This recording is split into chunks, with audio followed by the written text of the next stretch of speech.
Antarctica বিশ্বের পঞ্চম বৃহত্তম মহাদেশ, যার আয়তন 1,42,00,000 বর্গ কিলোমিটার। অ্যান্টার্কটিকা বেশিরভাগ ভূখণ্ড বরফ, জনসংখ্যা 1300 থেকে 5100, ঋতুভেদ বুঝে।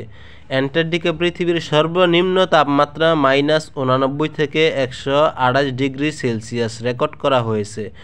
সম্ভবত 1820 সালে একটি রুশ অভিযানের সময় অ্যান্টার্কটিকা বরফের স্তূপ প্রথম আবিষ্কৃত হয়েছিল।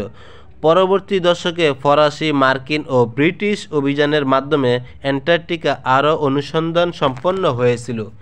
1895 সালে এক নরওয়েজীয় দল প্রথম নিশ্চিতভাবে অবতরণ করেছিল। 1909 সালে ব্রিটিশ অভিযানের প্রথম দক্ষিণ মেরুতে পৌঁছেছিল। অ্যান্টার্কটিকা প্রায় 30টি দেশ দ্বারা শাসিত, যার সবটিই 1959-এর চুক্তি অংশীদারি। সামরিক কার্যকলাপ, খনি, পারমাণবিক বরফের সকল কিছু এখানে নিষিদ্ধ।